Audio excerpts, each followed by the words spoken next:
With my 35 years of experience, our team at US Asset Management can deliver professional investment management, financial planning to help you target your goals, and even specialized divorce financial analysis if you need it.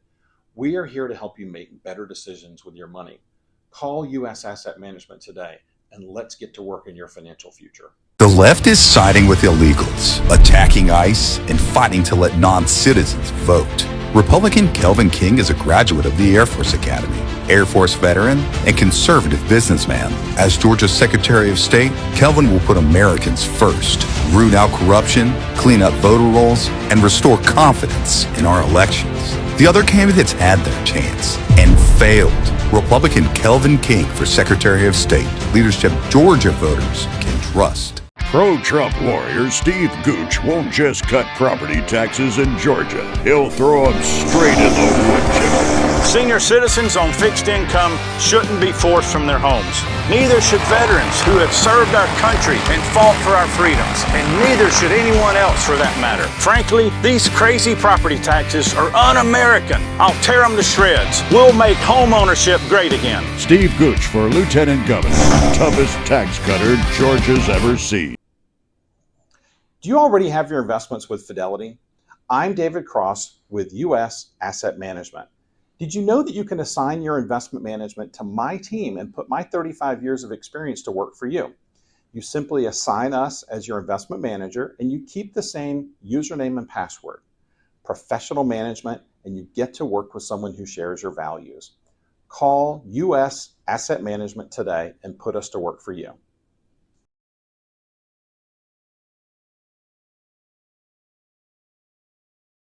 What happens in Georgia gets revealed one by one as the facts are unsealed. From the pit comes what they don't want you to see. When the daily nugget of truth is dropped with your host, BKP. And we're back. Yes, we're back. I'm your host, BKP. And you're watching BKP Politics on voiceofruralamerica.com. Oh, it's good to be back. It is Friday. We're going to get this podcast out about 5:30, 6 o'clock tonight. Give you a good weekend read. We know early voting has already started. A lot of you may vote Saturday. We hope that you will take this video. It's very important what we're doing today. It pertains to maybe you making a decision on who you want to vote for. So we'd like to ask everyone to get this video out for people that are going to go vote on Saturday. And we're in the middle of early voting. It's May 1st. Our primary date is May 19th. Now, that being said, I told you yesterday that we were going to talk about redistricting. And I'm going to put that into here in just a moment. Because I want to lay something out. Because since the launch in February of the Rick Jackson campaign for governor in Georgia, I have spent hours on the phone, hours reading, hours researching. I mean, the show I'm about to do, I probably have 12 hours in. And because I cannot put my finger on the why. And I watched everything through this campaign, all the way through this campaign with Rick Jackson. And as I've said to you multiple times, there's not one time you've heard me say, I endorse Burt Jones. There's not one time you've heard me say, go vote for Burt Jones. You don't hear that on this program. But when Rick Jackson came out, it wasn't as though, excuse me, I've watched candidates run against other candidates. I've watched candidates attack other candidates. But when Rick Jackson came out, he went from not just running against Burt Jones, attacking Burt Jones, he went to DEFCON 1, destroy Burt Jones. So that has always had me question why this guy is out to destroy Burt Jones. So we've always asked why, what if, any campaign in Georgia, I don't know the rest of the lower 48, but any campaigns in Georgia, you always have to look at who may be behind this. You always have to question that. And then there is, does Rick Jackson really want to be the governor? Does he really want to be the governor? So I have, though that with many other questions, I have went around and around, thinking, reading, studying, discussing, and putting out multiple podcasts, which you can see on Vora, V-O-R-A, at BKP Politics on our Substack channel. So it leads me to this. There's a couple things that are gray areas, and I know people don't like me to report gray areas. There's a couple places where we connect the dots, and there's a couple places where, you know, we feel or we do know something is a fact, all right? So we're going to put all that together, and that equals politics, right? When you put all that together, what do you got? Politics. But here's what we're going to get to. I've come to the conclusion, and I mean, conclusion is a finality, right? I've come to the conclusion that Donald Trump and Burt Jones caused Rick Jackson's investment not to pay off. One more time. Ready? I've come to the conclusion that Donald Trump and Burt Jones caused Rick Jackson's investment not to pay off. Now, who do you think that is? And what do you think has happened here? And why do you think Rick Jackson's in the race? Because you're going to have to stay to the end on this one, because every single piece is part of the puzzle. Now, let's get started. So, I have said over and over, right? Rick Jackson, I have also come to the conclusion, all right, that Rick Jackson is a complete, not 85%, not 90%. This is me. I've come to the conclusion he is a complete President Trump fraud. He is completely a President Trump supporting fraud with what I have researched. That's what I come to.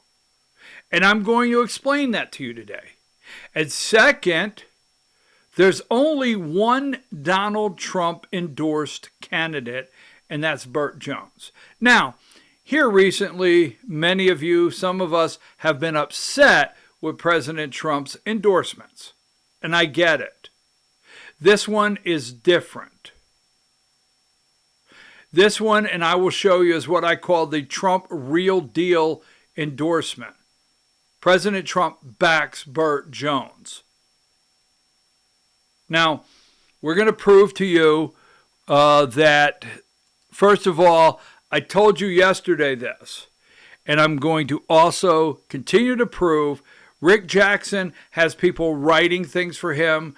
It's always to stimulate emotion, get you to feel a certain way, but it always proves Rick Jackson himself does not know what he's talking about. So redistricting.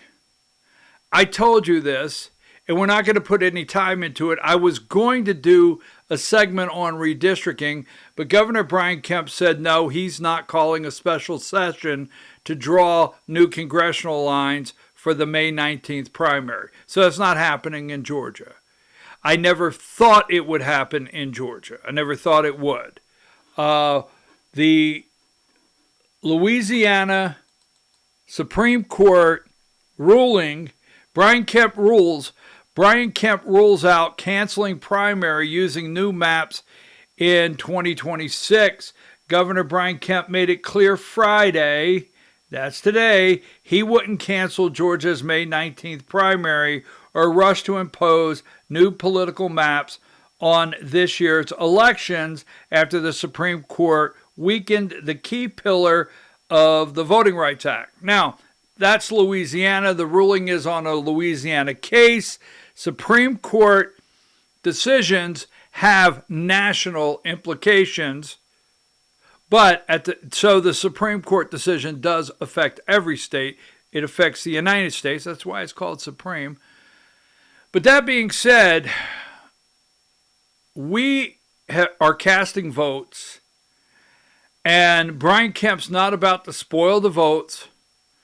Millions have been spent in campaigns in certain districts, and he's not about to do that because, one, there would be an enormous amount of lawsuits with election interference. And trust me, it would be a disaster. So I never thought, this is one time I'm not going to go and attack Governor Kemp. Now, piece by piece, we're going to prove to you the Jackson campaign doesn't know what they're talking about and don't really, well, we're going to get to the investment. Rick Jackson, he's trying to recover his investment, is he? Okay, question there.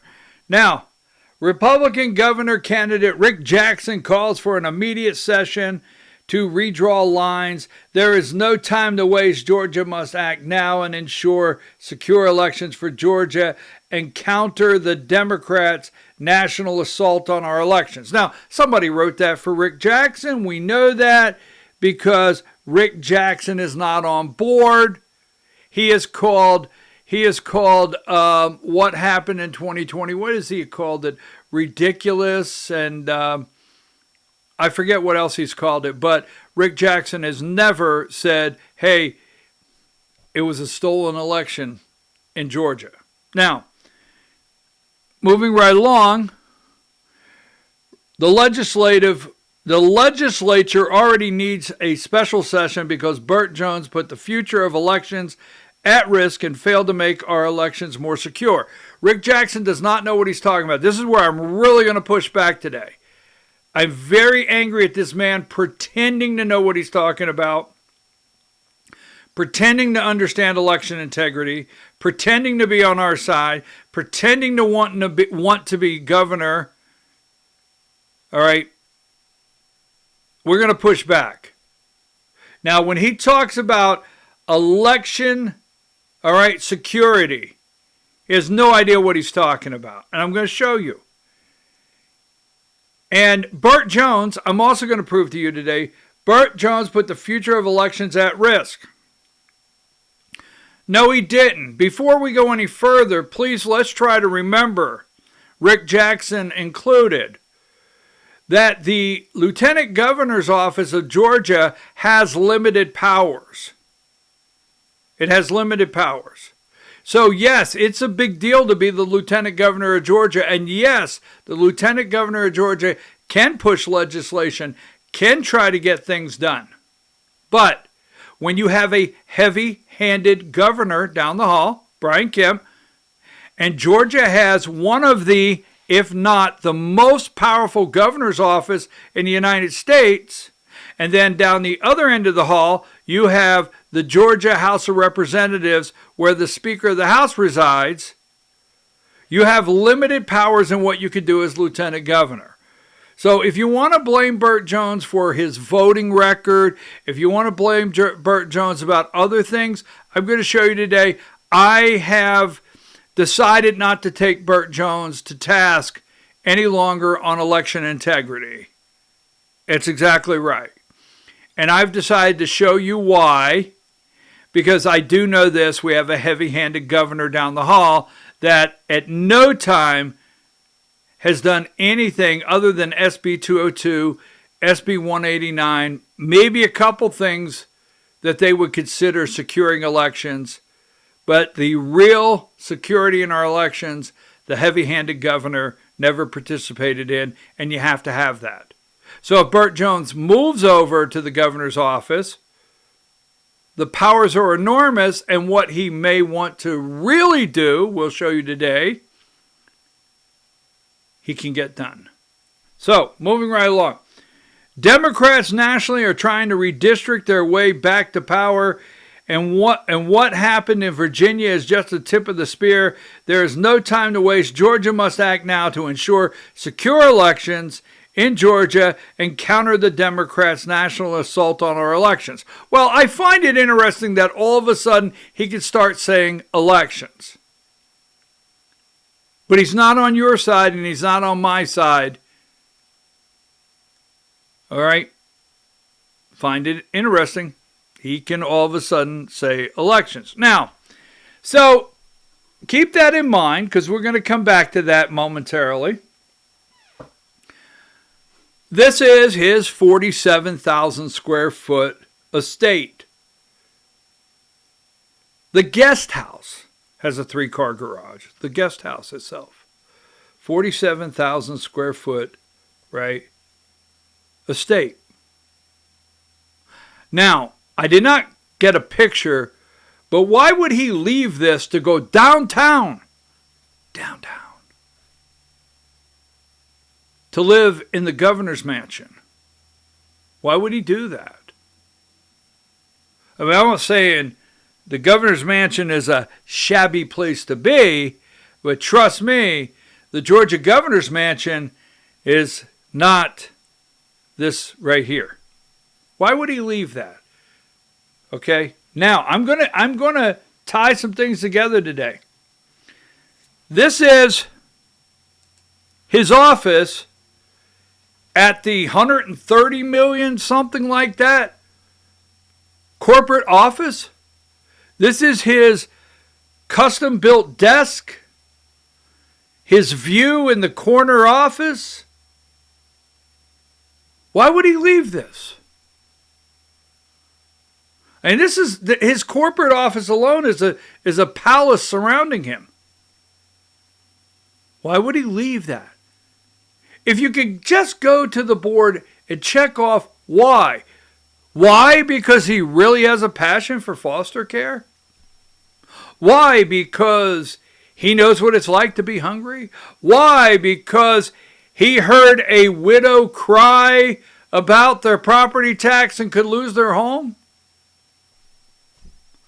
I know this. He can do a lot of good with that $50 million plus that he's spending. So why does he want to leave that? Keep in mind, all right? Here's another aerial view. Right there, okay? That is the 47,000 square foot. Now, when he got into the race, because there's only one Trump-endorsed candidate, he has tried to manipulate, and for the most part, this is not an attack, okay? And do not take it this way. I had a dear friend call me from South Georgia, I think it was South Georgia yesterday, that is 87 years young. All right? 87 years young. Just an amazing guy. We talked for 30 minutes. Guy's just packed with wisdom. So this is not an attack.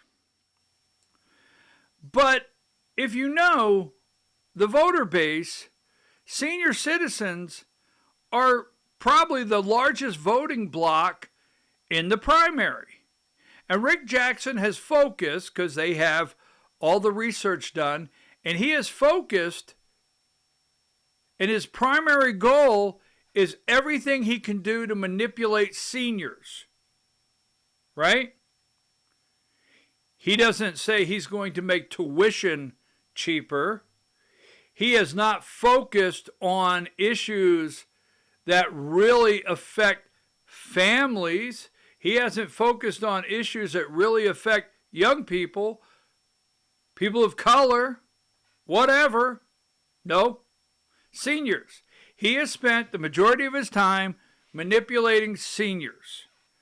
Taxes, property taxes, giving you your money back. And one of the biggies, trying to get you to believe that he really supports Donald Trump, and him and Donald Trump are on the same page. I will look at you and tell you there's nothing about this man that supports Donald Trump. I feel, my personal opinion, I feel he loathes Donald Trump. He dislikes Donald Trump, has no use for Donald Trump, right?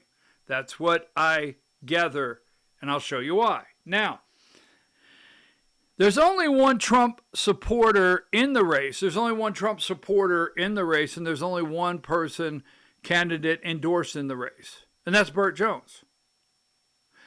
This show is not a Burt Jones ad. This is research.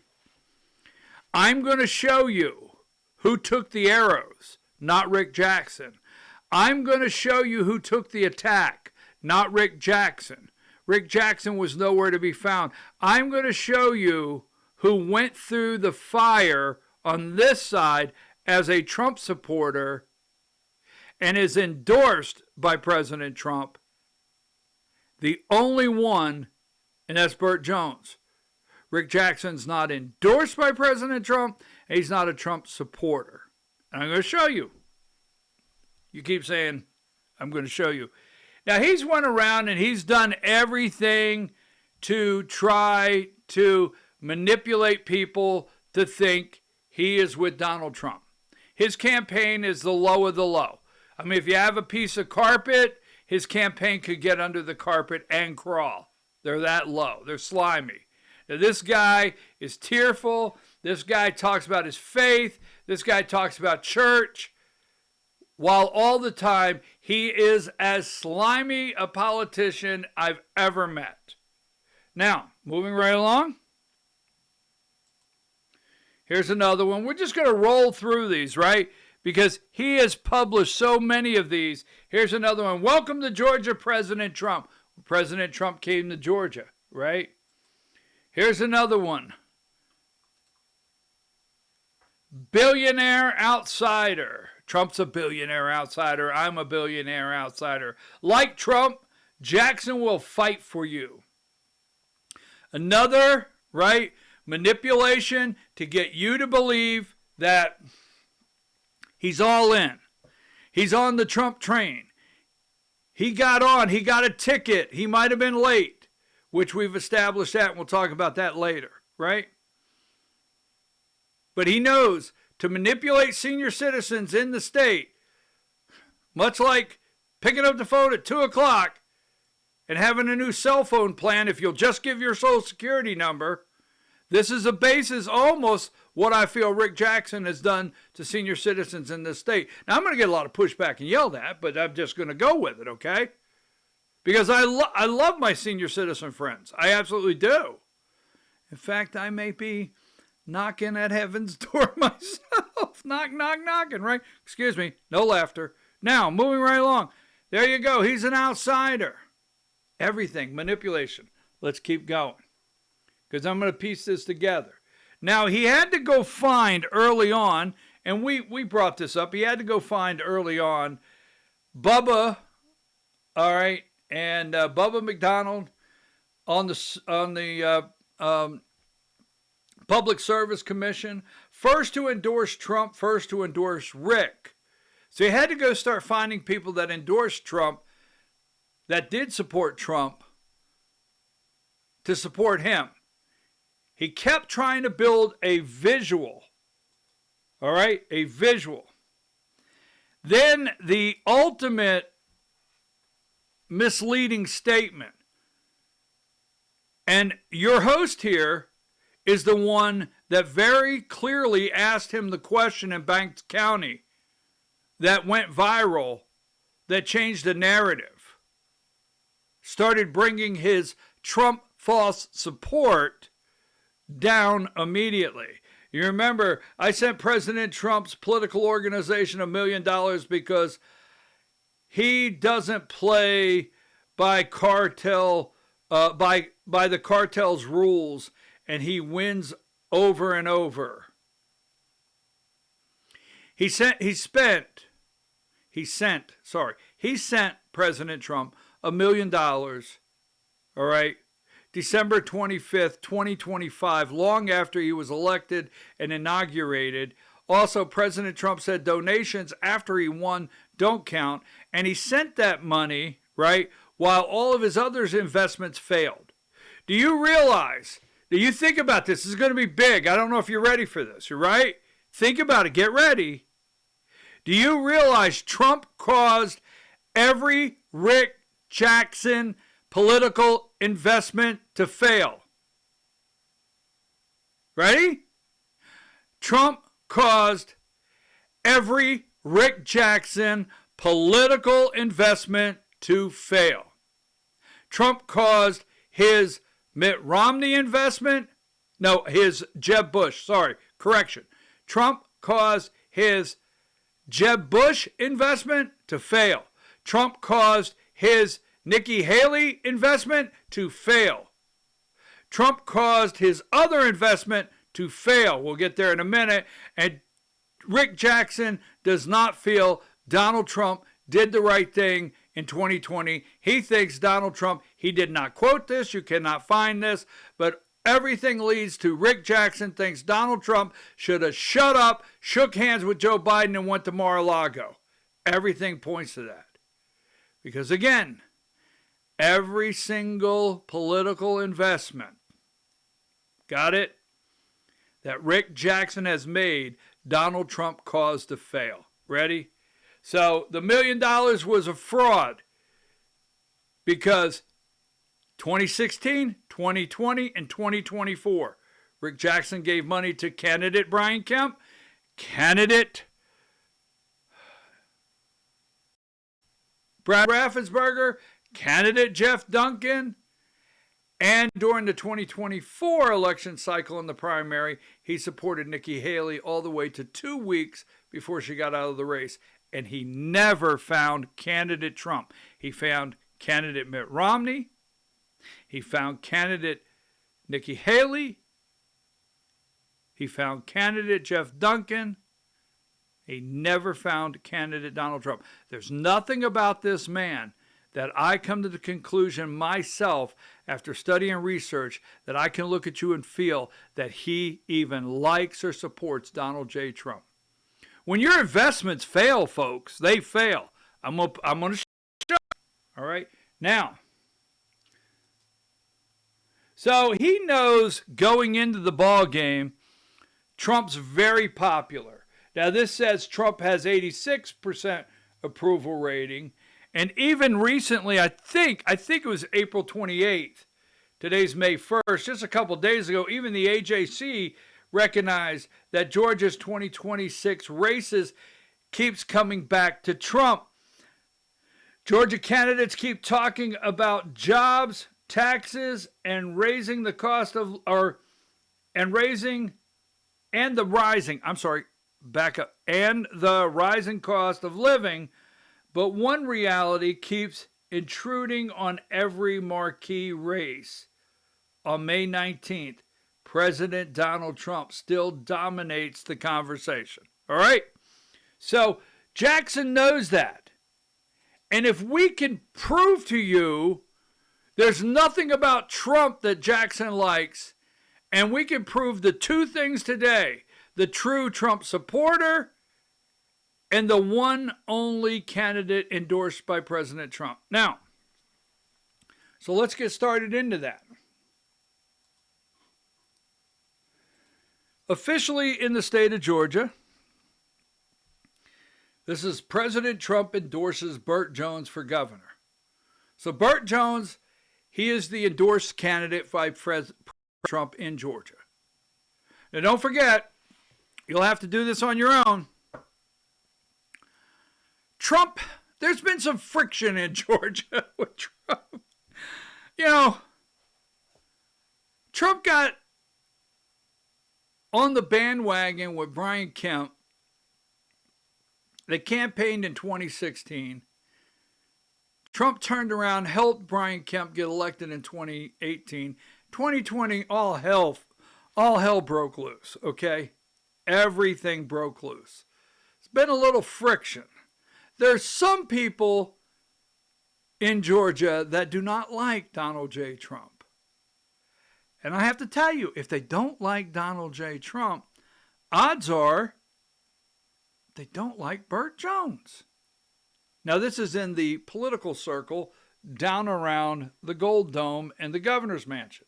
So Burt Jones is the only one. Let's be clear. No matter how fraudulent Rick Jackson put something out with Trump's picture, the only endorsed and supported candidate for governor from President Trump is just that, Burt Jones. That's clear now.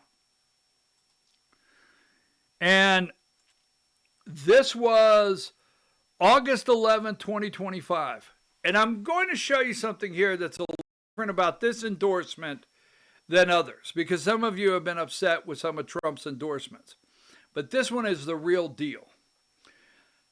Highly respected and very popular Lieutenant Governor Burt Jones is running to be the next governor of the great state of Georgia, a very special place to me, and that we had a big presidential election win just 8 short months ago, November 5th, 2024. As the first member of the Georgia State Assembly to endorse Donald J. Trump for president, Burt was strongly committed to my campaign in 2016, 2020, and 24. Now, those are facts, okay? Rick Jackson's nowhere to be found. Money, help, statements on the campaign trail, at any Trump rallies, nowhere. And worked tirelessly to help us win. He has been with us from the very beginning. I know his family well, and I have seen Burt tested. Burt has been tested. We'll go through this. At the moment, difficulty levels and times. He is a warrior, successful businessman, former SEC championship winning Bulldog football player. Burt has proven he has the courage and wisdom to deliver strong results for the incredible people, the wonderful state and nation. All right, now, that being said, this is an endorsement. This is not an auto pen. We're not insinuating President Trump does auto pen. This is not the Trump endorsement team going in and saying, here's the list of endorsements we'd like for you to sign off on. This is a direct Donald Trump to Burt Jones endorsement. All right? Direct. Now, the next thing we're going to cover. Rick Jackson is not with you on anything. Nothing. Now, whether you agree or disagree with paper ballots, that's fine. You don't have to. But what I want to stop today is Rick Jackson manipulating people out there to believe that he even likes, cares for Donald Trump. Remember, Donald Trump's upset the apple cart on all of his investments. We'll get to that.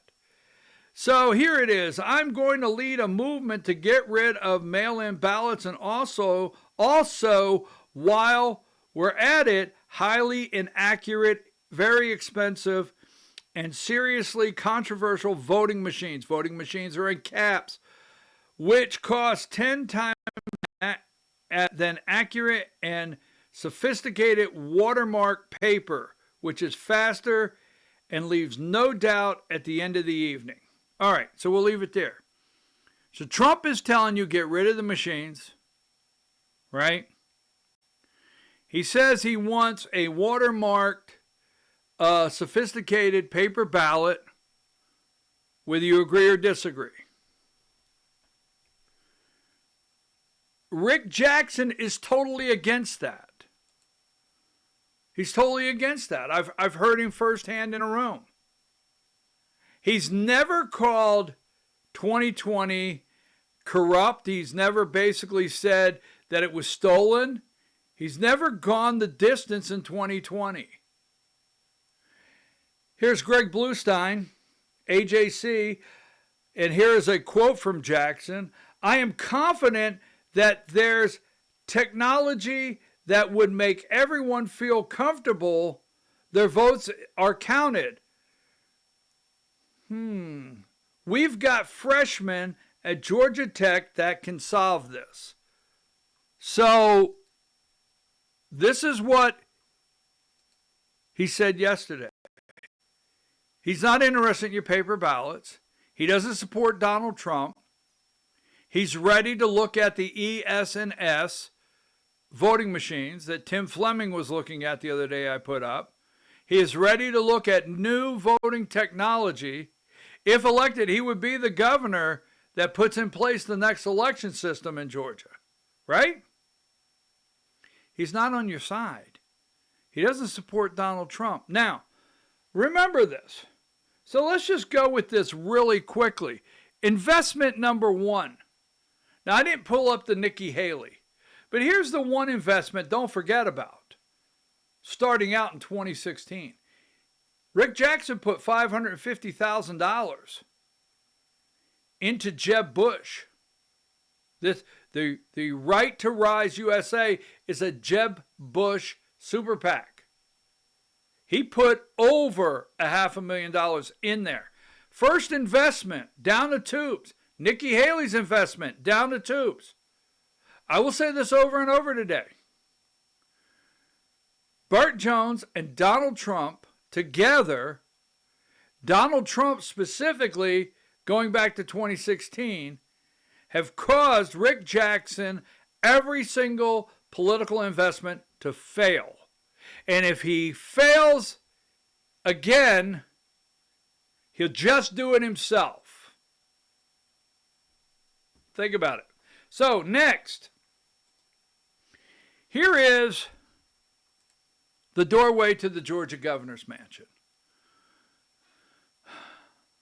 So what is tied together that they do not want Burt Jones in that governor's mansion or governor's office in Georgia? There's something that they're determined that Burt Jones will not go in that governor's office. It's almost like, I won't get it, but don't think you'll get in that office. Now, here it is. Here is the office of the governor of the state of Georgia.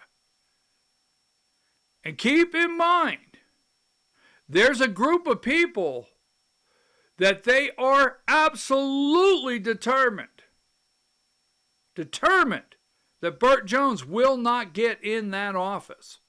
And he will not be governor. They're not campaigning against Burt Jones. They're not running negative ads against Burt Jones. They're trying to destroy Burt Jones. We're gonna take one step at a time. Now, our first one we're going to go into, right? They are determined. I'm going to show you why. Don't jump the gun. They are determined that Burt Jones will not get that office.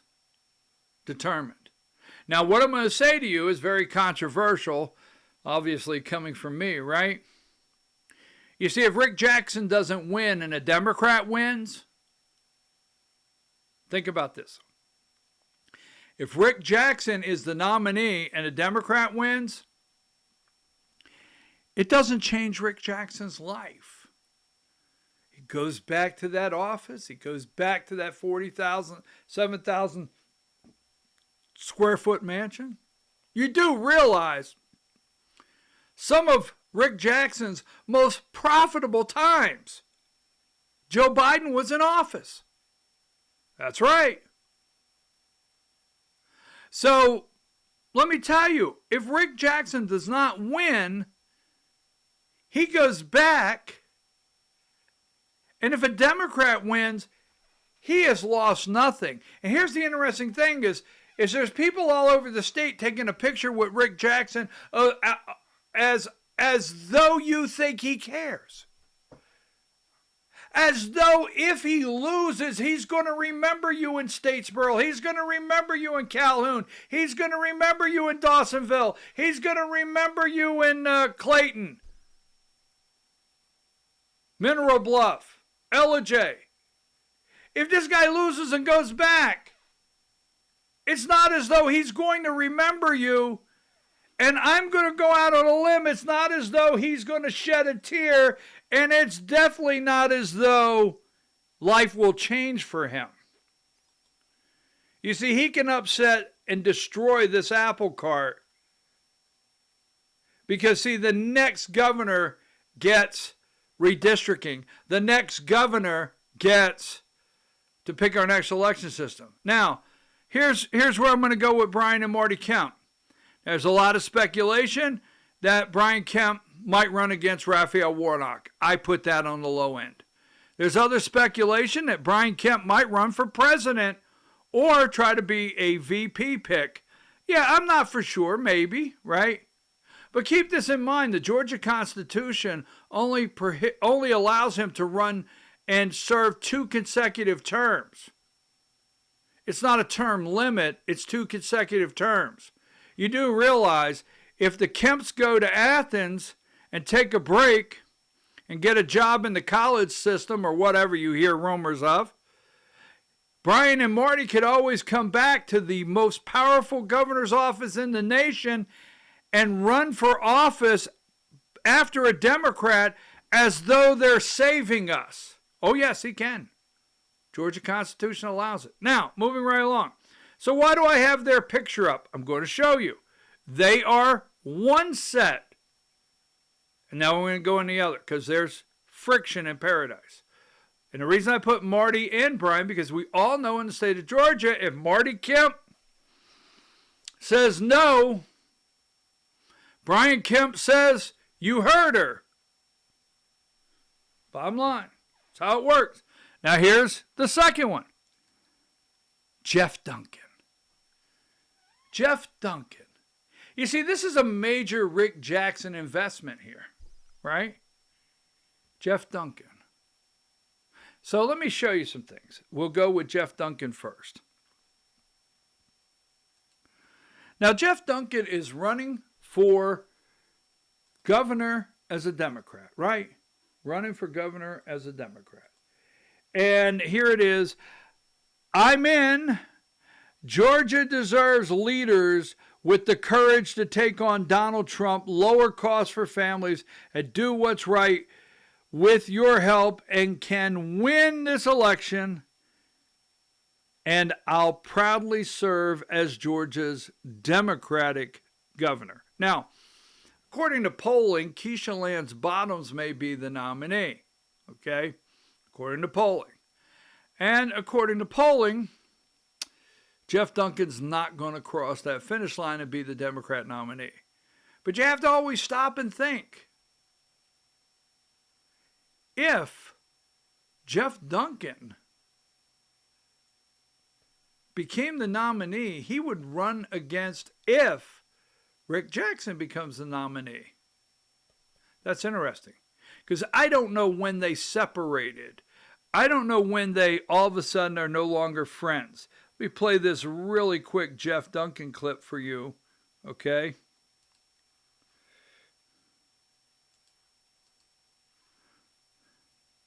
Hang on here.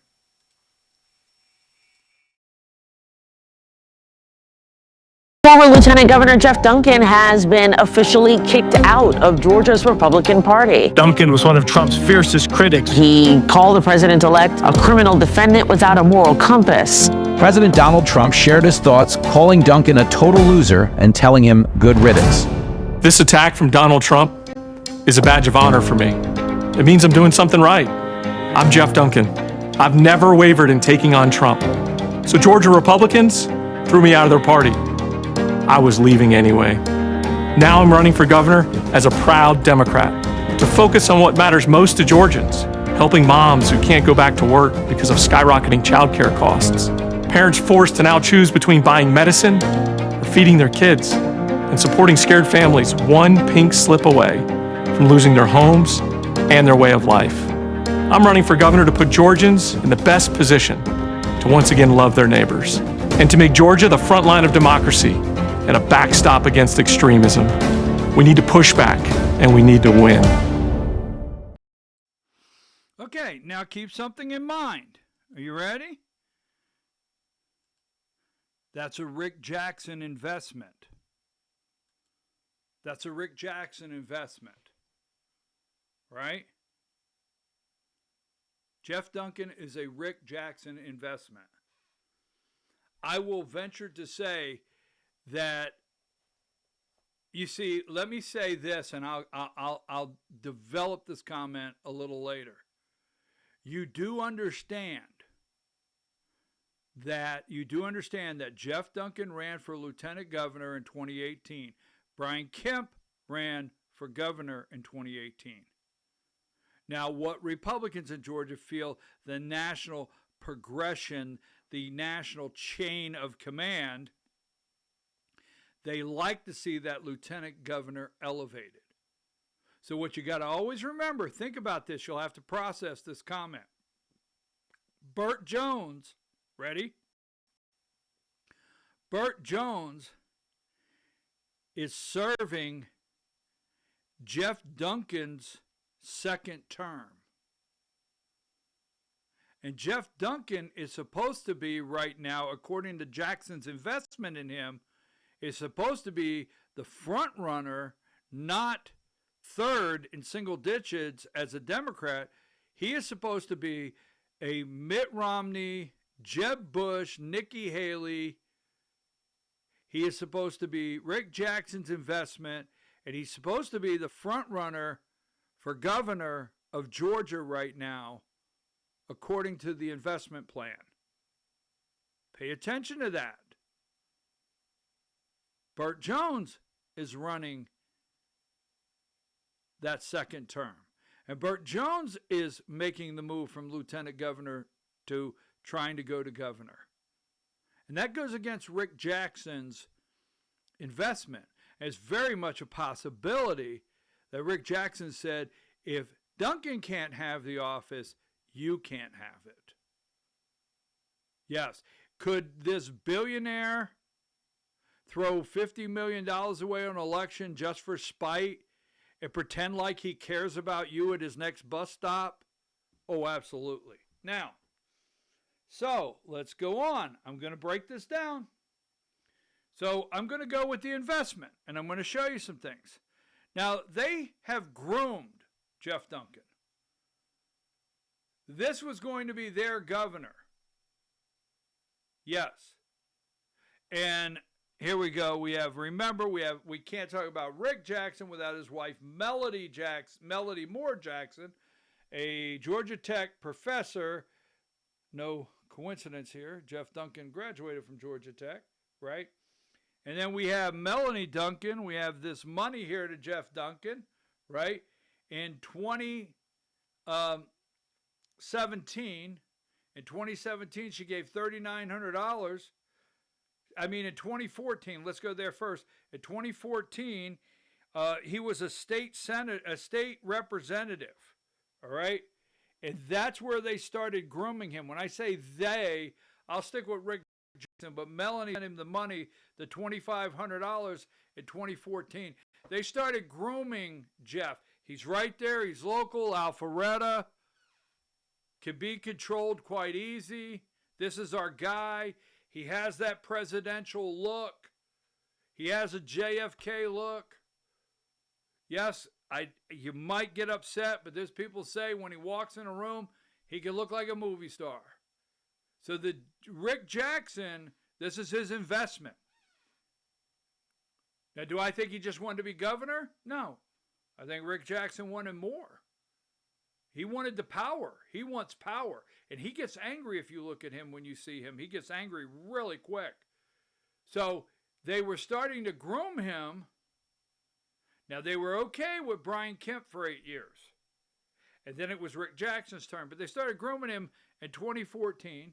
In 2017, this is the lieutenant governor's race. He has got $3,900 from Melanie. And then another one Another one during the lieutenant governor's race, Geoff Duncan got $6,600.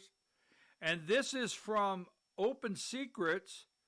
Open Secrets says Jackson Healthcare gave Geoff Duncan $68,400 total, $51,300 from Jackson Healthcare, and $17,100 listed under Jackson Healthcare, both in 2017 during his lieutenant governor run.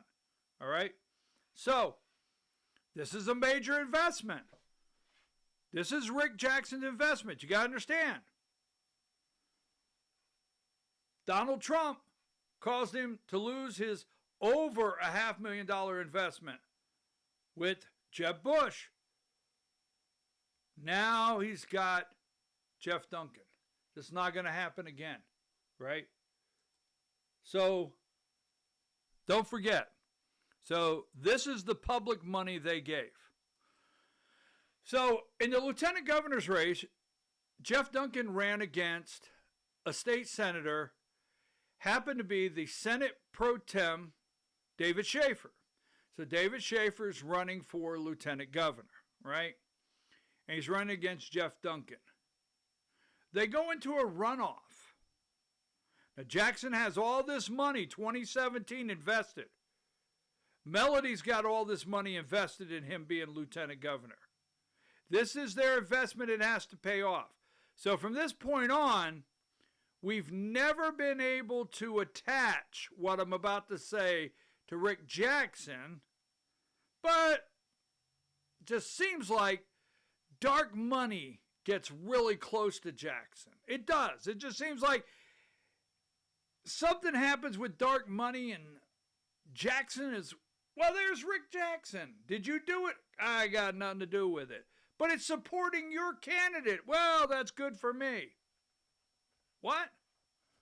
So that being said, remember this. There was a runoff in that lieutenant governor's race. Yes, there was a major super PAC and independent expenditure committee that played a crucial role for supporting Geoff Duncan and attacking his opponent during his 2018 run for lieutenant governor of Georgia. The name of the super PAC was Hometown Freedom Action Network. Now, many of you out there that know me, this is going to play right into what I tell you. You got to quit saying election integrity if you don't fix all the stools, all the legs of the stool. Let's do it again. You can't fix election integrity if you don't go after every leg on the stool. Period. And campaign finance and dark money and shell companies have to be stopped. We can't pin this to Rick Jackson, but it gets my sniffer up. Now, it was Hometown Freedom Action Network. How it influenced the 2018 race during the 2018 Republican primary. The runoff, Geoff Duncan, a former representative, was running against David Schaefer. Schaefer heavily outfunded Duncan through his official campaign, but outside spending from independent committees dramatically changed the race. The Washington, D.C. based Hometown Freedom Action Network spent approximately $3 million on television ads and campaign mailers supporting Duncan and attacking Schaefer.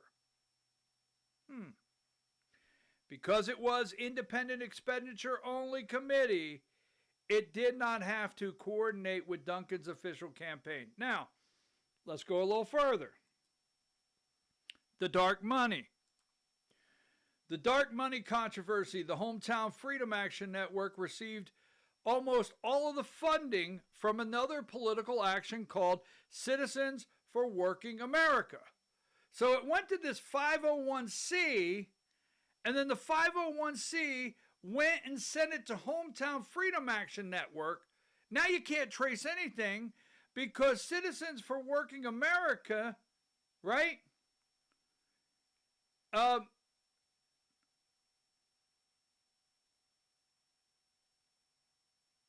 It's untraceable dark money. The millions of dollars spent by the super PAC was largely credited by political analysts with helping Duncan close the polling gap, leading his expectational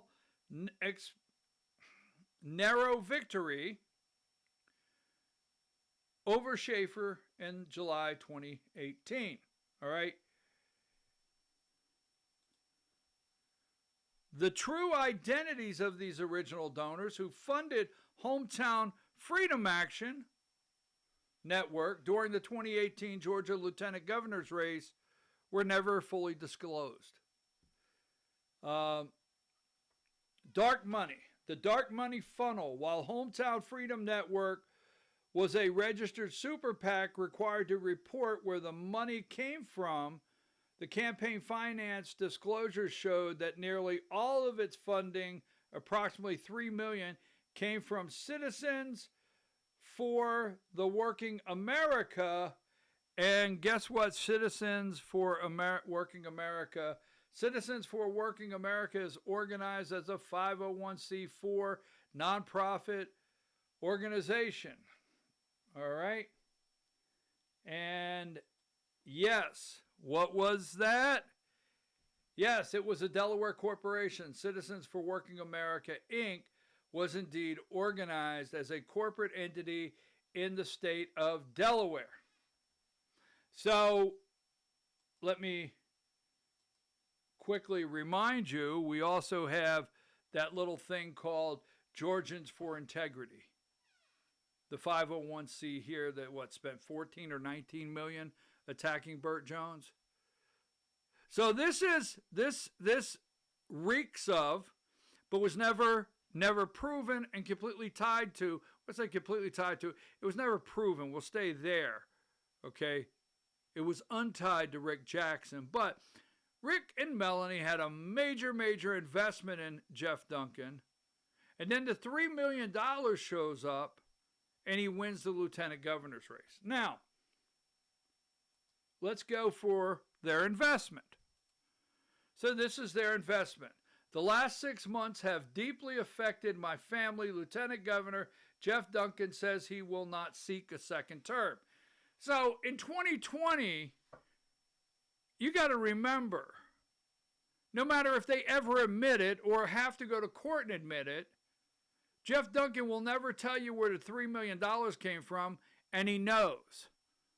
Rick Jackson will never tell you where the $3 million come from, and he may be aware. We're not for sure. There you go. But this is their investment. Now, you don't invest in kind of money that Rick Jackson has and Geoff Duncan, because, see, this guy's supposed to run another term. And Donald Trump, probably in the back of Rick Jackson's mind, Donald Trump should have just went to Mar-a-Lago and shut up. But he didn't, right? So you'll never convince me that this did not make Rick Jackson very angry. Because Geoff Duncan stood against Donald Trump. Now, that being said, we'll go over a couple things here. President Trump started going after Geoff Duncan. Right after the 2020 election, as Georgia state officials pushed back against claims of election fraud, Trump targeted Duncan directly on Twitter. December 7th, 2020, the puppet tweet.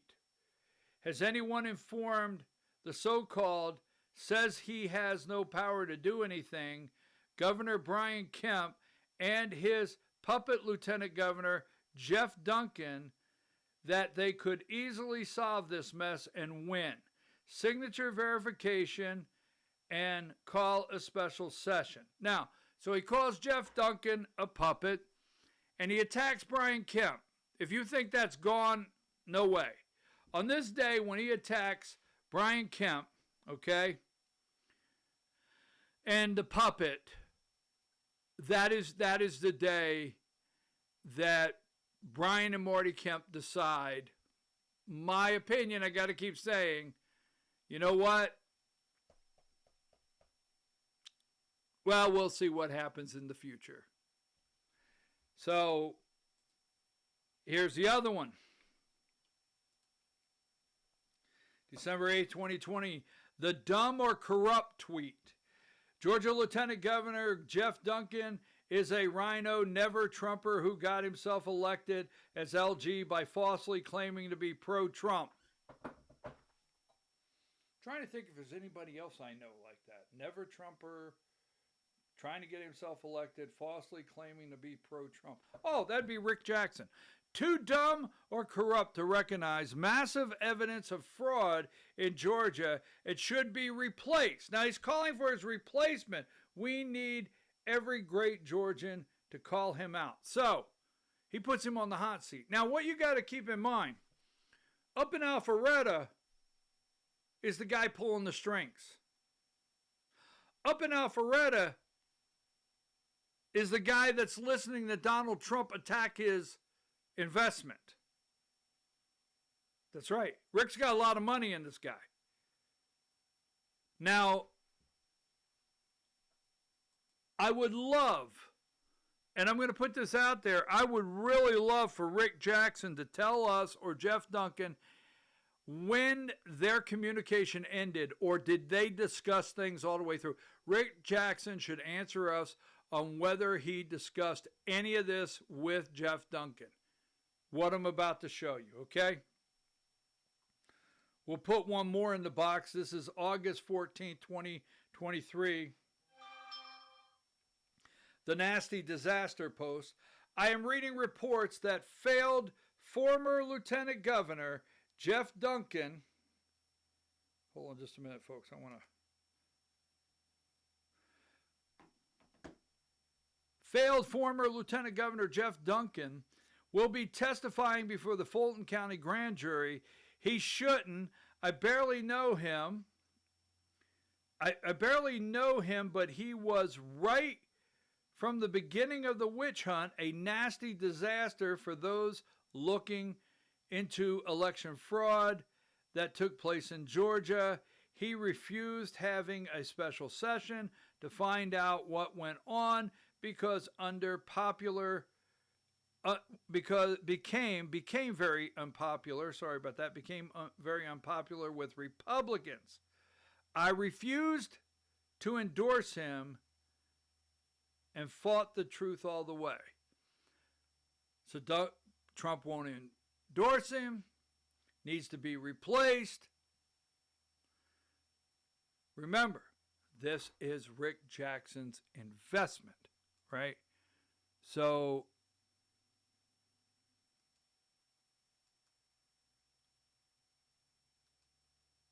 yeah, that's it. Okay, so now we'll get back to the Kemps. That happened on January 12, 2021, right after the start of the new legislative session. Geoff Duncan announced the new committee assignments that day and stripped Burt Jones of his chairmanship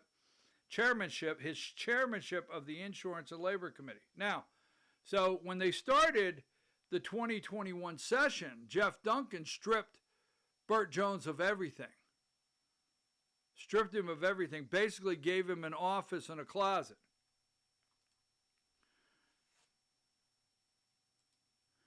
May 17, 2021, that's when Georgia Lieutenant Governor put out a statement saying he wouldn't run for a second term. So when he puts this statement out, I'm not running for a second term, that's the day Rick Jackson's investment is gone. It's gone. I will tell you right then is when I think he started thinking to myself, he started thinking, I'll get them. We'll see what happens, but I'll figure something out here. Now, here's what I think I'll do, just thinking out loud. I'll help Nikki Haley. You'll not get reelected in 2024. So, moving right along. August 10th, 2021, that's when the state senator Burt Jones officially launched his campaign for lieutenant governor. He put out the announcement right after Geoff Duncan said he wouldn't run again. So now is where Burt Jones after being attacked, after having all his chairmanship for committees stripped, after going through this fire and getting into it with Donald Trump, getting into it, not with Donald Trump, Burt Jones getting into it with Governor Kemp and Geoff Duncan, we'll read later. He's now launching a campaign for what they think should be Geoff Duncan's second term. Will you follow me? This right here steam's coming out of Rick Jackson's ears. Steam's coming out of their ears. Now, if you really want to make them mad, September 2nd, 2021, so about 3 weeks after Burt announced his run on August 10th, Trump endorsed both Burt Jones for lieutenant governor and Herschel Walker for Senate on the same day.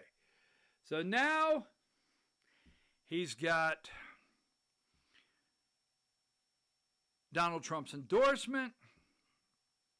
He's running for what I feel is Geoff Duncan's second term, right? He's running for what I think is Geoff Duncan, they think is supposed to be his second term. And Geoff Duncan goes on to endorse Kamala Harris, goes on to speak at the DNC. And on August 5th, 2025, that's when former Georgia Governor Geoff Duncan, often called Jeff,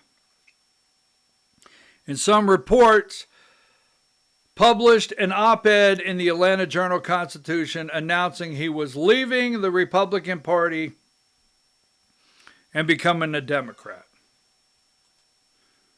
So, first and foremost, keep in mind that Geoff Duncan, right,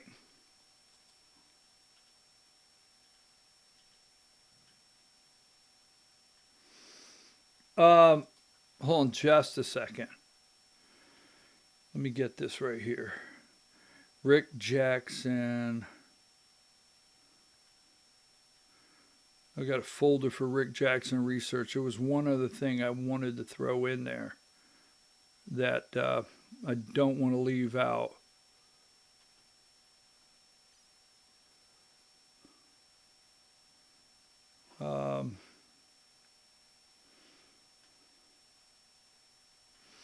Well, I don't have it right now, but keep in mind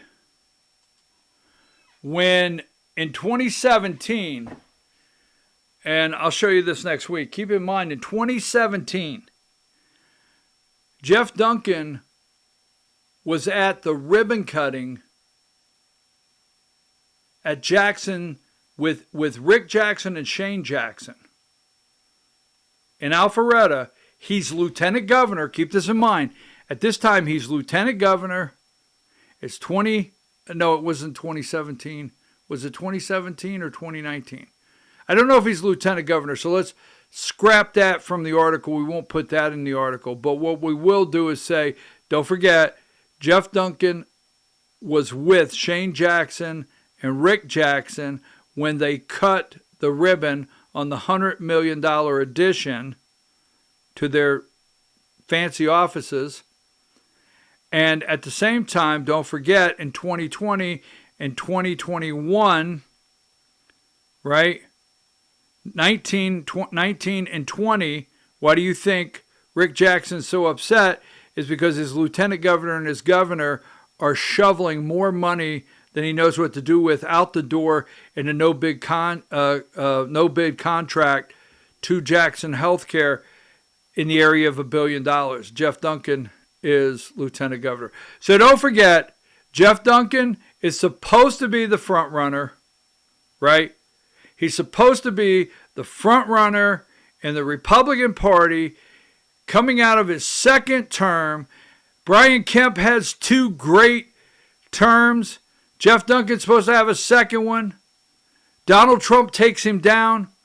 Burt Jones fills the gap. And once again, the investment has been foiled. Now, Duncan's running as a Democrat. Jackson is running as a Republican. So that's one piece of the puzzle that I'm determined that they say, even if I don't become governor, you will never sit in the chair in the governor's office. I'll make sure of it. So here's the second part before we close. All right.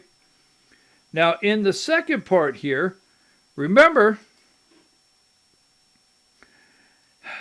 Donald Trump now, 2020, he's attacked, right? He's attacked Brian Kemp. Might as well be an attack. Might as well be an attack on Marty Kemp. And there's always the, well,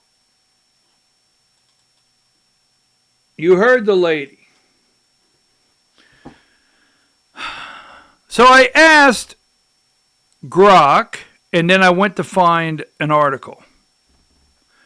Because I started out to tell you today, Burt's been on board with election integrity. I heard someone on a video that that Rick Jackson clipped out that said, Burt Jones has totally let us down. And the individual that said it, I know this person doing election integrity work. Burt Jones has totally let us down, all right?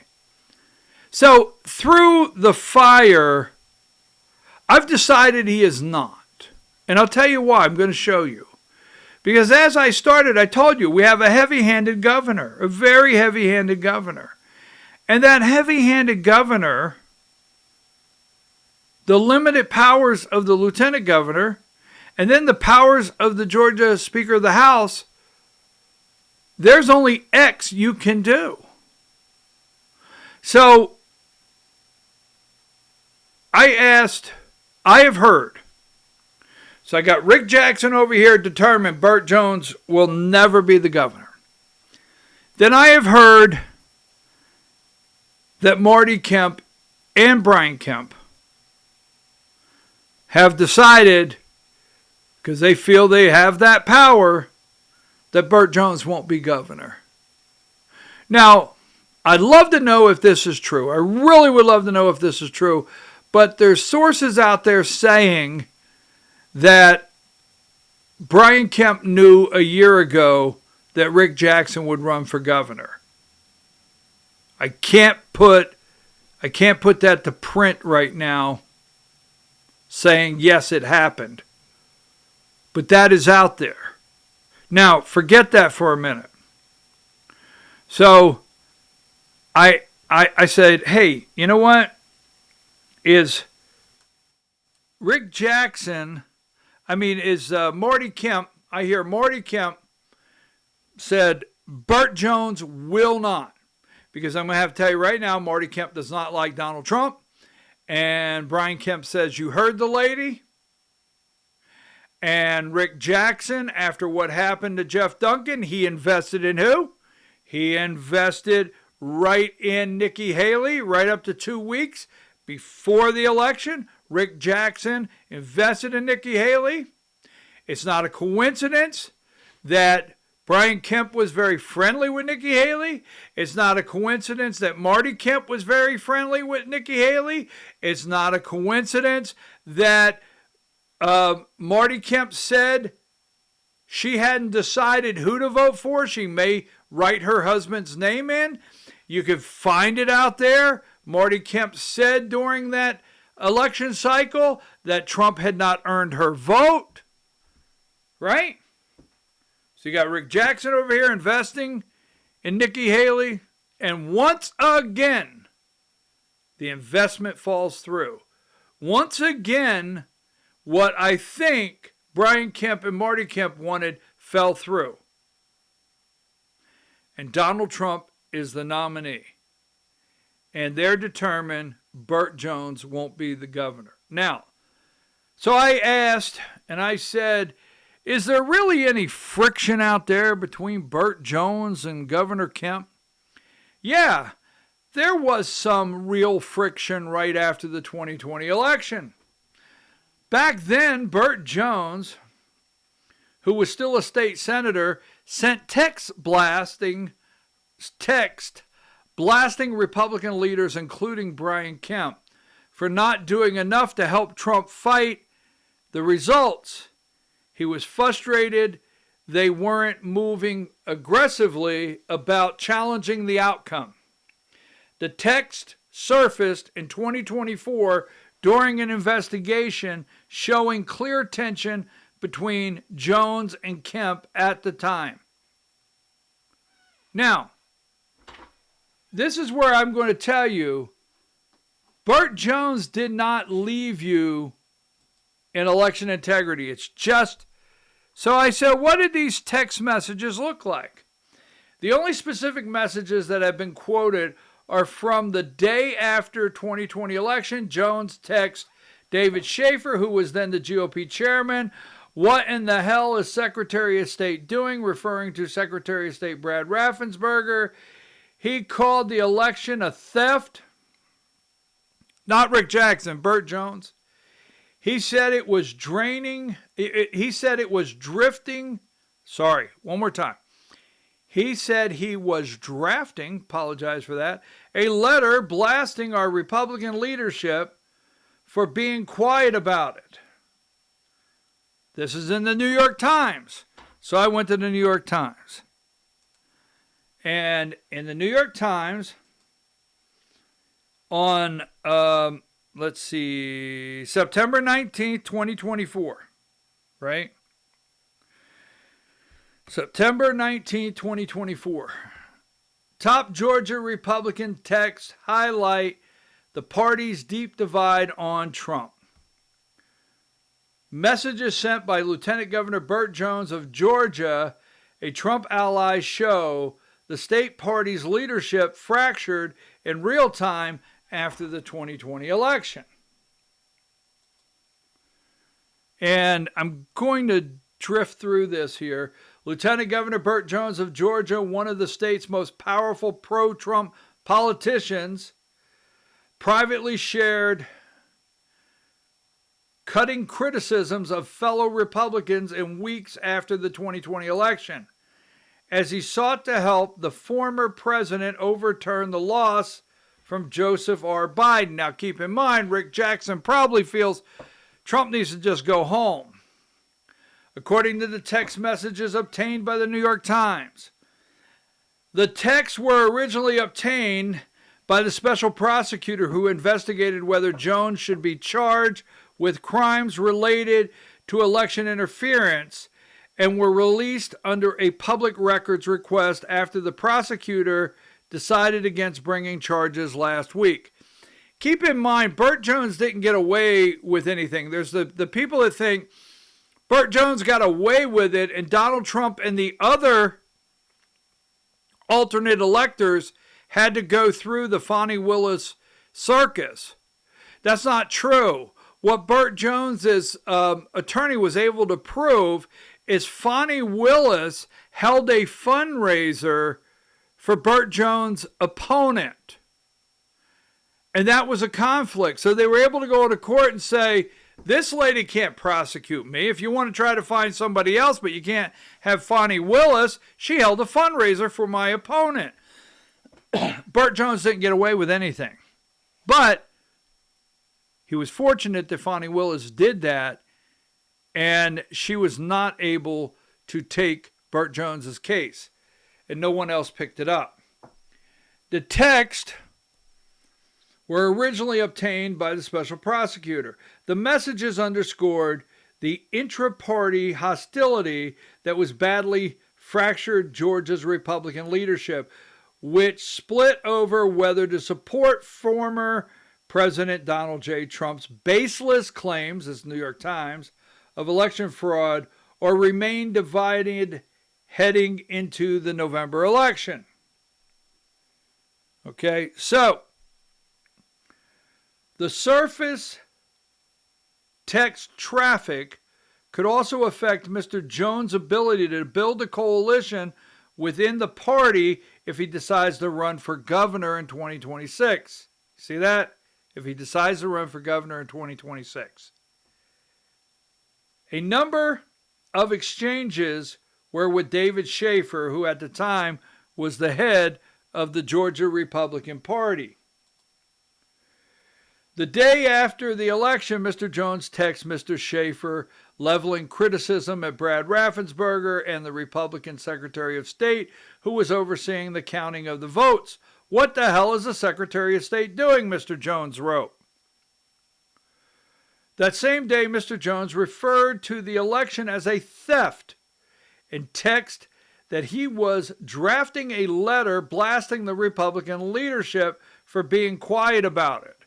Now, this is Brian Kemp he's talking about, the leadership, all right? On November 7th, Mr. Jones exchanged texts with Josh McCoon, a former Republican state senator, who would later go on to head the state party. Mr. McCoon shared ideals for legislation that would restrict some forms of voting, apparently in the interest of combating voter fraud. So he reached out and he said, hey, what kind of legislation could we put forward? So he was looking for things from day one. Day one, he was looking for what do we do about this and what do we put forward? I like it, Mr. Jones responded. He added a note of exasperation over Governor Brian Kemp, who was refusing entries from some Republicans to call for a special session of the legislature in the effort to overturn Mr. Trump's election loss. Remember, New York Times. Kemp will not call a special session. That guy, Mr. Jones, wrote. Now, you got to understand, there's no way in God's green earth that Brian Kemp or Marty Kemp are going to be okay with Burt Jones having the governor's office. It's not going to happen. There's no way in God's green earth that Rick Jackson, that they do not care if the next governor is a Democrat. They don't. They really don't.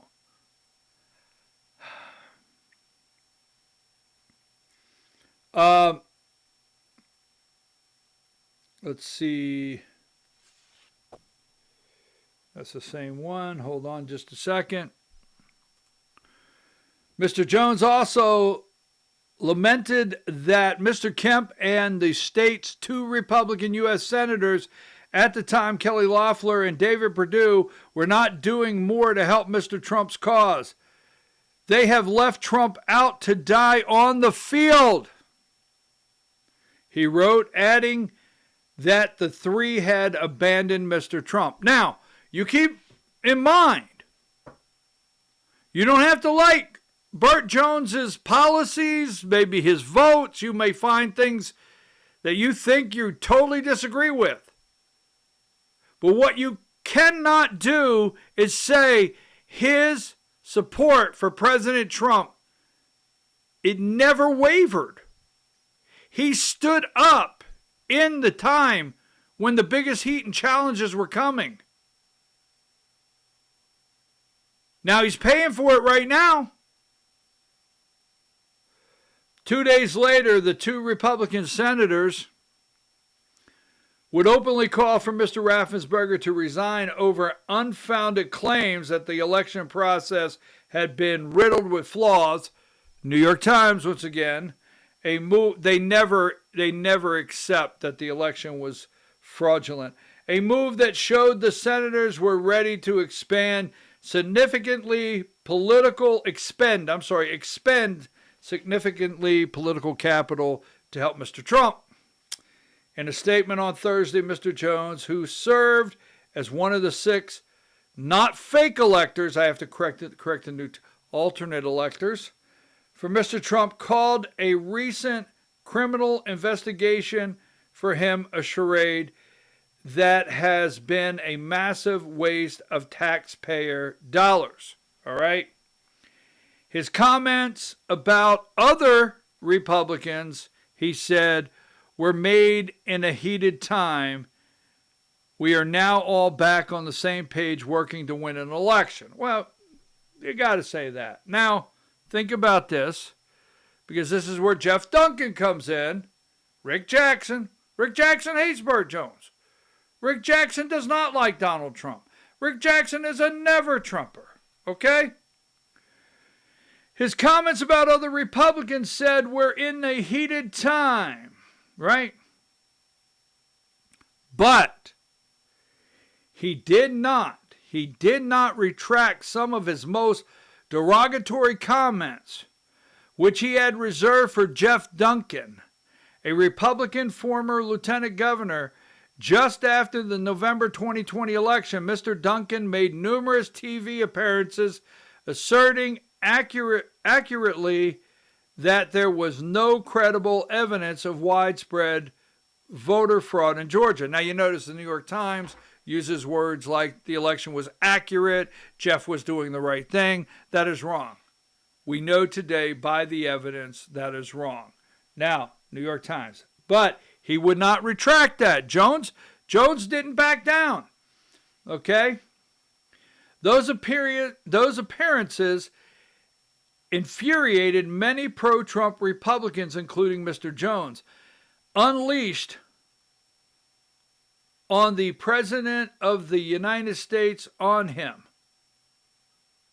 Unleashed the President of the United States on him. Mr. Jones text to a Trump campaign official named Billy Kirkland. So when Geoff Duncan is on TV bashing you and I, and you and I don't know it, Burt Jones stood up for us.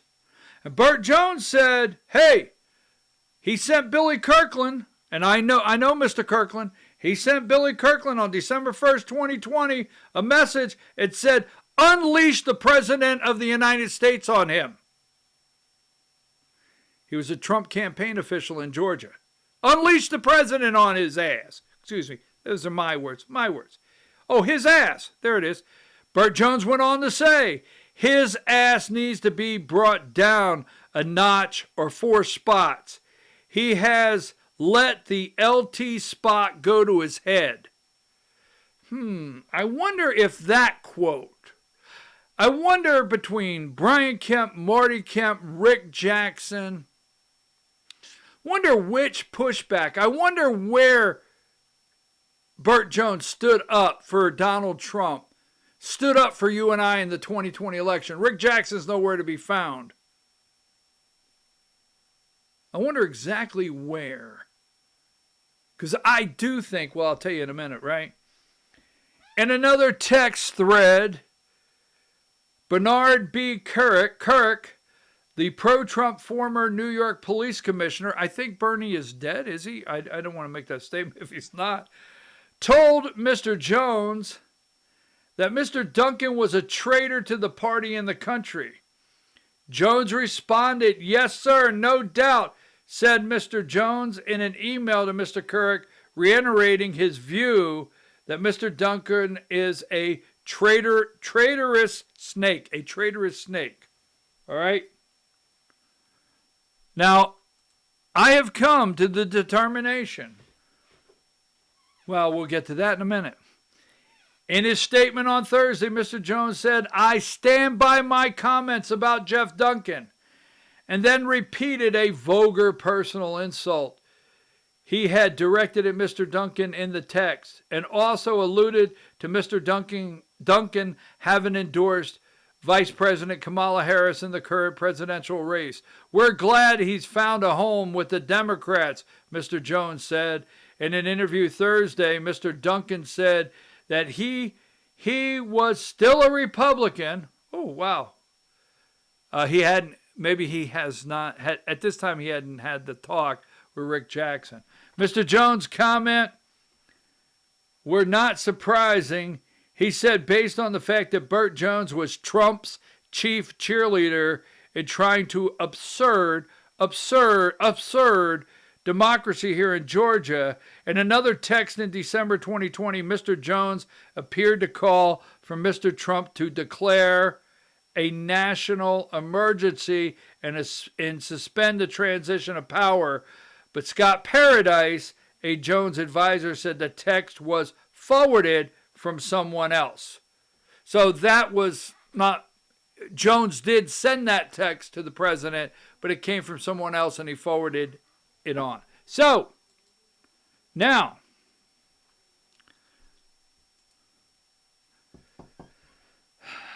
you know, what are we up to here? The debate fallout, right? Rick Jackson looks down. He never looks at you. Rick Jackson reads the index cards that are prepared from his multi-million-dollar team that he put together.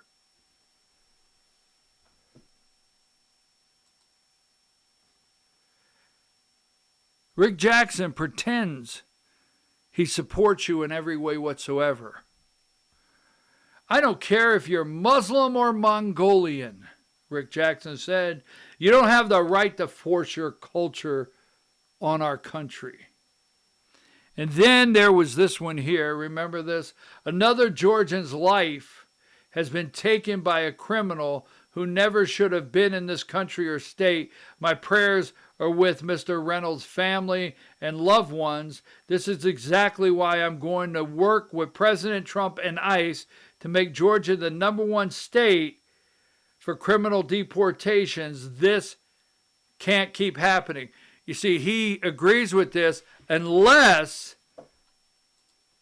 the individual, unless it comes to enforcing filling out all the I-9s, unless it comes to figuring out who's on his property, unless it comes down to someone painting his mulch, an illegal painting his mulch at his 47,000 square foot home, Georgia GOP gubernatorial contender Rick Jackson employed illegal immigrants at his mansion, court documents show, right? That's what it is, right? Court documents show. And before we go here, and he's always surrounded by his team. They don't let anyone get too close. They scan, it's a complete produced production that he has, that people go out. I think, I've said it earlier, I don't want you upset with me. I actually think, you know, he's taking advantage of our great senior citizens in the state of Georgia. He really is. He's taking advantage of them. And I know you might think, well, wait a minute, who are you to decide if I'm being taken advantage of? Look, I'm just going to tell you, folks. One, you're his customer base because you're the #1 hospital bill in the state. So you're his customer base, whether you know that or not. 2, you're the voting block. 3, he wants to try to manipulate you,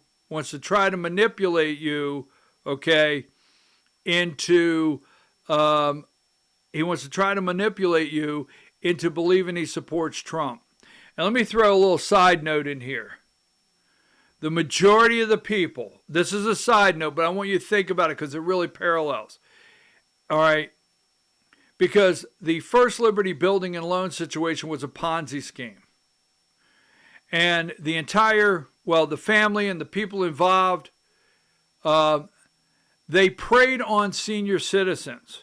The report from the receiver and the report from the Secretary of State's office of Georgia shows that the majority of the people that were taken advantage of were senior citizens, basically 65 to 92 years old, mostly in their 70s. And they were manipulated that they were Trump supporters, Christians, right, conservatives, and they were taken advantage of.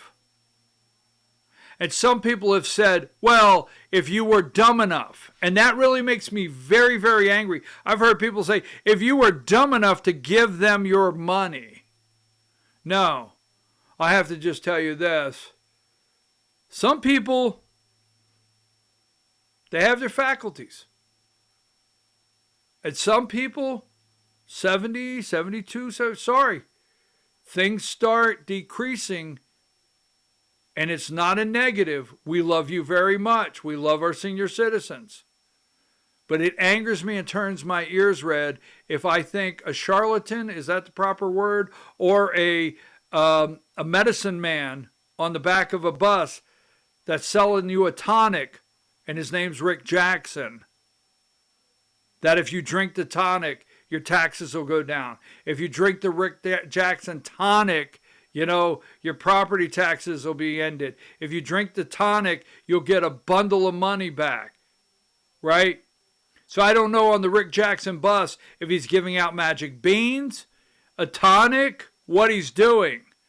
But it's completely, in my assessment, reviewing this, totally fraudulent. So let me wrap up. You see, Rick Jackson said he's running for office. And I'll get you a boatload of your money back or I won't run again, Rick Jackson. So there's two things about this statement that I'm going to close with. I keep hearing if he does not do X, he won't run again. Is he only running once? Is he only going to serve once? Who's going to run the office? What's his team look like? We know Chris Carr, the Attorney General, that's polling about 3 to 4 to 5%, somewhere in that area, depending on what poll you look at, is basically auditioning for a job with Rick Jackson this week. That being said, I'll get you a boatload of your money back. And I just think, what if we switch that around? What if really Rick Jackson's trying to do is cover his losses, right?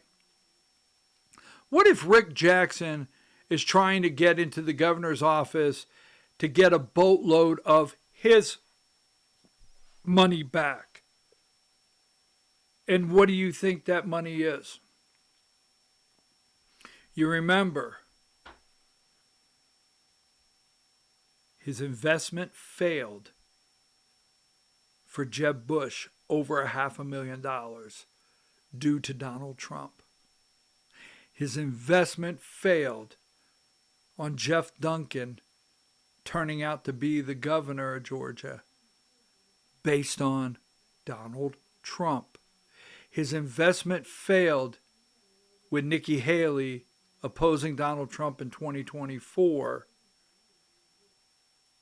based on his investment failed with Nikki Haley based on Donald Trump. Now, what he feels is supposed to be Geoff Duncan in the governor's office, and he could sit in Alpharetta or go over to Cumming in the 47,000 square foot home with someone painting his mulch.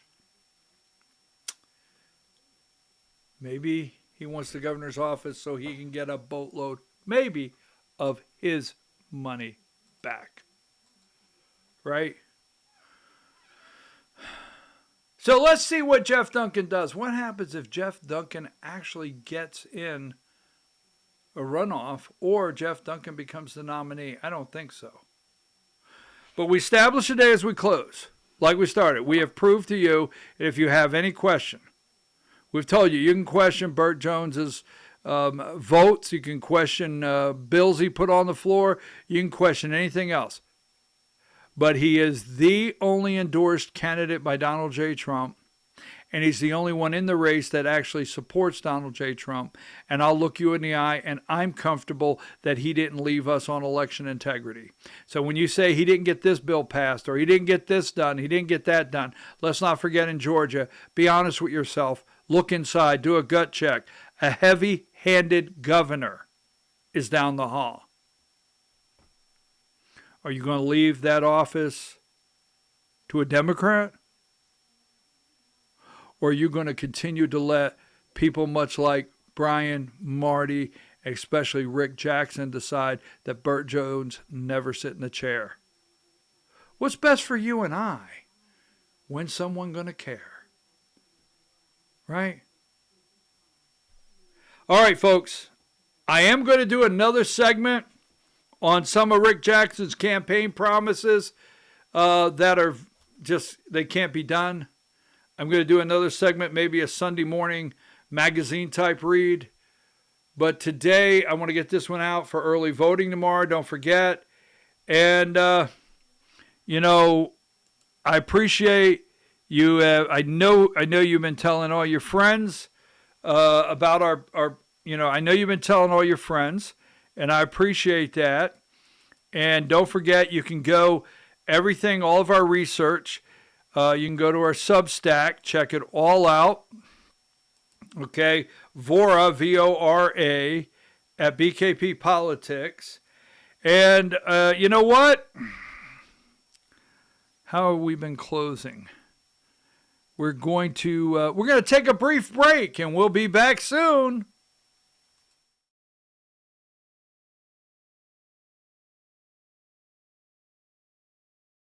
With my 35 years of experience, our team at U.S. Asset Management can deliver professional investment management, financial planning to help you target your goals, and even specialized divorce financial analysis if you need it. We are here to help you make better decisions with your money. Call U.S. Asset Management today, and let's get to work in your financial future. The left is siding with illegals, attacking ICE, and fighting to let non-citizens vote. Republican Kelvin King is a graduate of the Air Force Academy, Air Force veteran, and conservative businessman. As Georgia's Secretary of State, Kelvin will put Americans first, root out corruption, clean up voter rolls, and restore confidence in our elections. The other candidates had their chance and failed. Republican Kelvin King for Secretary of State, leadership Georgia voters can trust. Pro-Trump warrior Steve Gooch won't just cut property taxes in Georgia. He'll throw them straight in the wood chipper. Senior citizens on fixed income shouldn't be forced from their homes. Neither should veterans who have served our country and fought for our freedoms. And neither should anyone else for that matter. Frankly, these crazy property taxes are un-American. I'll tear them to shreds. We'll make home ownership great again. Steve Gooch for Lieutenant Governor. Toughest tax cutter Georgia's ever seen. Do you already have your investments with Fidelity? I'm David Cross with U.S. Asset Management. Did you know that you can assign your investment management to my team and put my 35 years of experience to work for you? You simply assign us as your investment manager, and you keep the same username and password. Professional management, and you get to work with someone who shares your values. Call U.S. Asset Management today and put us to work for you.